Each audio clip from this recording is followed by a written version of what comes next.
ലോക മൂവിയുടെ റിവ്യൂ ആണ്. അപ്പോൾ ഒരുപാട് ലേറ്റ് ആയി റിവ്യൂ ഇടാൻ വേണ്ടിയിട്ട്, കാരണം എന്താ വെച്ചാൽ ഇവിടെ സിനിമ ലേറ്റ് ആയിട്ടാണ് റിലീസ് ചെയ്തത്, നാട്ടിലിറങ്ങണേക്കാളും കുറച്ചും കൂടെ കഴിഞ്ഞിട്ട്. അപ്പോൾ ഇതേ സിനിമ കണ്ടിറങ്ങി വന്നതേ ഉള്ളൂ. ആ ഒരു എക്സൈറ്റ്മെന്റിലും ആ ഒരു ഒരു ഒരു ഇതിലൊക്കെയാണ് ഞാൻ ഈ റിവ്യൂ ഇടാൻ പോണത്. അപ്പോൾ എവിടുന്ന് സ്റ്റാർട്ട് ചെയ്യും എവിടുന്ന് എൻഡ് ചെയ്യുന്നൊന്നും എനിക്ക് കറക്റ്റ് അറിയില്ല. Anyways let start from department. ഇതെല്ലാം പറഞ്ഞേ പറ്റൂ.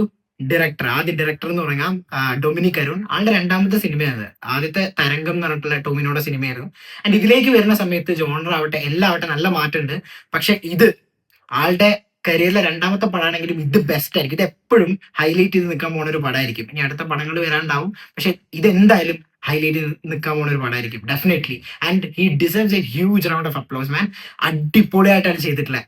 ഭയങ്കര വൃത്തിക്ക്. ഇപ്പൊ ആളിനെ അതിന്റെ റൈറ്റർ തോന്നുന്നു. ആൻഡ് സിനിമയിലേക്ക് വരുന്ന സമയത്ത് ഈ ഒരു സിനിമ കാണാൻ പോകുമ്പോൾ എന്റെ മനസ്സിൽ കുറെ ക്വസ്റ്റ്യൻസ് ഉണ്ടായിരുന്നു. ഇത് സൂപ്പർ ഹീറോ കാര്യങ്ങൾ വരുന്നുണ്ട്, അപ്പൊ ഇത് എങ്ങനെയായിരിക്കും അവർ ഈ ഒരു ഇതിന്റെ സ്ക്രിപ്റ്റിങ് കാര്യങ്ങളൊക്കെ വരുന്നുണ്ടാവുക, എങ്ങനെയായിരിക്കും സ്റ്റോറി കണക്ട് ചെയ്യുന്നുണ്ടാവുക എന്നുള്ളത്. അത് സിനിമയിൽ ട്രെയിലറിൽ പറഞ്ഞിട്ടുണ്ട്, മിത്ത്, ഐതിഹ്യം, ഇതിനെ ബേസ് ചെയ്തിട്ട്. അപ്പൊ നമ്മൾ പണ്ട് എവിടെയോ കേട്ട് മറന്ന ഒരു കഥ, ആ ഒരു കഥ അങ്ങനത്തെ ഒരു മുത്തശ്ശി കഥ പോലത്തെ കഥേനെ വളർത്തി വലുതാക്കി അതിന് വേറൊരു അപ്രോച്ച്, ഐ മീൻ വേറൊരു പെർസ്പെക്റ്റീവിൽ നിന്ന് അതിനെ കഥ പറഞ്ഞു പോണതാണ് ഈ സിനിമ എന്ന് പറയുന്നത്, ലോക പാർട്ട് 1 ചന്ദ്ര. അപ്പോ നല്ല വൃത്തിക്ക് നല്ല കൺവിൻസിങ് ആയിട്ടാണ് ഓരോ ക്യാരക്ടേഴ്സും അല്ലെങ്കിൽ ഓരോ ക്യാരക്ടേഴ്സിനെ പ്ലേസ് ചെയ്തിട്ടുള്ള സ്റ്റോറി പറഞ്ഞു പോയിട്ടുള്ളത്. നല്ല ബ്യൂട്ടിഫുൾ ആയിട്ട് അവർ പ്രസന്റ് ചെയ്തു. അപ്പൊ ഡയറക്ടർ ആവട്ടെ, അതിന്റെ സിനിമോട്ടോഗ്രാഫർ നിമിഷ് രവി, ആളും ഉഷാറായിട്ടാണ് ചെയ്തിട്ടുള്ളത്. ഞാൻ ഇതിന്റെ ഒരു ഷോട്ട് ഇട്ടിട്ടുണ്ടായി ട്രെയിലർ റിയാക്ഷൻ എന്ന് പറഞ്ഞിട്ട്. ഫസ്റ്റ് ഷോട്ട് തന്നെ ആ ട്രെയിലറിൽ വരുന്ന ഒരു തീന്റെ ഇടയിൽ കൂടെ കല്യാണിയിലേക്ക് പോണ ക്യാമറ ആയിരുന്നു, ഫേസ് റിവീൽ ചെയ്യുന്ന രീതിയിൽ. ഈ സിനിമയുടെ തുടക്കം എന്ന് പറയുന്നത് അങ്ങനെയാണ് തുടങ്ങുന്നത്. അപ്പൊ അവിടെ ആ ഒരു മൊമെന്റ് മുതൽ എൻഡ് വരെ നമ്മൾ സ്ക്രീനിൽ നിന്ന് കണ്ണെടുക്കണില്ല. അത്രയും എന്താ പറയാ, ആ ഒരു എക്സൈറ്റ്മെന്റിലും ആ ഒരു എന്താ പറയാ കോരിത്തെരിച്ചിരിക്കുക എന്ന് പറയില്ല, ആ ഒരു ഫീലിലായിരുന്നു സിനിമ കണ്ടിട്ടുണ്ടായത്. ആൻഡ് ക്യാമറ വർക്ക്സ് ഒക്കെ ഉഷാറ്. ഒരു എന്താ പറയാ, ഇതിലൊരു നെഗറ്റീവോ അല്ലെങ്കിൽ ഡൗൺഫോളോ എവിടെ എനിക്ക് ഫീൽ ചെയ്തിട്ടില്ല പേഴ്സണലി. ഇത് അഗൈൻ എന്റെ പേഴ്സണൽ ഒപ്പീനിയൻ ആണ്. അപ്പോൾ എനിക്ക് എവിടെ അങ്ങനെ ഒന്നും ഫീൽ ചെയ്തില്ല. നല്ല വൃത്തിക്ക് നല്ല കൺവിൻസിങ് ആയിട്ട് നല്ല എന്താ പറയാ വെടിപ്പായിട്ടാണ് അവർ സംഭവം ചെയ്തിട്ടുള്ളത്. ആൻഡ് മ്യൂസിക് ആവട്ടെ, ജേക്സ് ബിജോയിനെ എല്ലാവർക്കും അറിയാം. ഏതൊരു സാധനം കൊടുത്താലും അതിന്റെ വേറൊരു ലെവലിലേക്ക് ആള് കയറ്റി വിടും. ഇപ്പം തുടരുമാവട്ടെ, ലാസ്റ്റത്തെ 2 എക്സ്ട്രീംസ് തുടരുന്നുണ്ട്. ഒരു ഫാമിലി ആംഗിളും ഒരു മാസ് റിവെഞ്ച് ആംഗിളിലും ആൾ ആ ഒരു മ്യൂസിക് അതിന്റെ ഒരു സ്കോർ ആ രീതിയിലാണ് കൊടുത്തിട്ടുണ്ടായത്.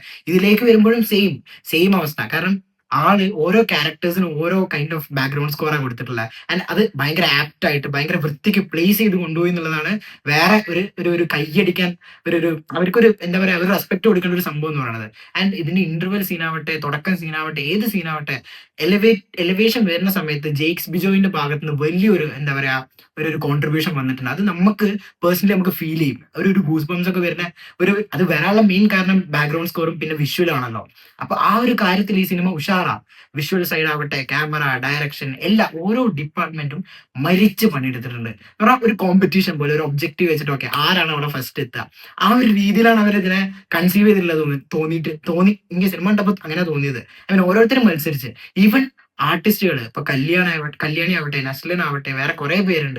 ഇവരെല്ലാരും ഞാനാണ് ബെസ്റ്റ് അഭിനയിച്ച് കാണിക്കുക എന്നുള്ള രീതിയിലാണ് അഭിനയിച്ചിട്ടുള്ളത്. കാരണം എല്ലാവരും നല്ല വൃത്തിക്ക് നല്ല കൺവിൻസിംഗ് ആയിട്ട് ചെയ്തിട്ടുണ്ട്. ഇപ്പൊ നസ്ലിന്റെ ഭാഗത്തേക്ക് വരുന്ന സമയത്ത് സപ്പോർട്ടിങ് ക്യാരക്ടറാണ് ചെയ്തിട്ടുള്ളത്. മെയിൻ ലീഡായിട്ട് കല്യാണി. ആൻഡ് കല്യാണി ഉഷാറായിട്ടാണ് ചെയ്തിട്ടുള്ളത്. കല്യാണിയുടെ ആക്ഷൻ സീക്വൻസ്, ഫ്ലെക്സിബിലിറ്റി ആവട്ടെ, ബോഡി ഓരോ ആക്ഷൻ സീക്വൻസിനും അഡാപ്റ്റ് ചെയ്ത് പോണ രീതി.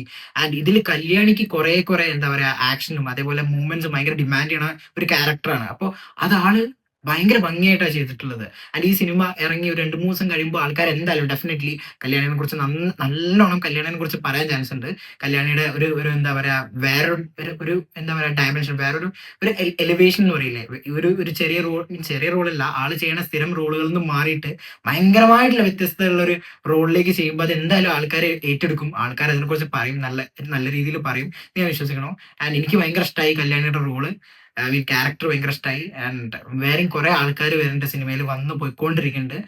ആൻഡ് എനിക്ക് ഒരു കാര്യം കൂടി പറയാണ്ട്, ഇന്നലെ വേഫെയർ ഇപ്പൊ ഈ സിനിമ ഓക്കെ മറന്നുപോയി, പ്രൊഡ്യൂസ് ചെയ്തിട്ടുള്ള ദുൽഖർ സൽമാനാണ്. ആൻഡ് ഇതൊരു സിനിമാറ്റിക് യൂണിവേഴ്സ് ആണ്, അറിയാത്തവർക്ക് വേണ്ടിയിട്ട്. കുറെ പേർക്ക് അറിയാമെന്ന് വിശ്വസിക്കണം. അപ്പോൾ അറിയാത്തവർക്ക് വേണ്ടിയിട്ട് എനിക്ക് പറയാനുള്ളത്, ഒരു സിനിമാറ്റിക് യൂണിവേഴ്സ് ആണ് ഇത്. ജസ്റ്റ് പാർട്ട് 1 ചന്ദ്ര, കുറെ പാർട്ട് വരുന്നുണ്ട്. അപ്പോൾ സിനിമ കഴിഞ്ഞിട്ട് എൻ ക്രെഡിറ്റ്സ് കഴിഞ്ഞിട്ട് നിങ്ങൾ തിയേറ്ററിൽ നിന്ന് ഇറങ്ങി പോരാൻ പാടും. ലാസ്റ്റ് ഒരു ചെറിയ പോർഷനും കൂടി ഉണ്ട്.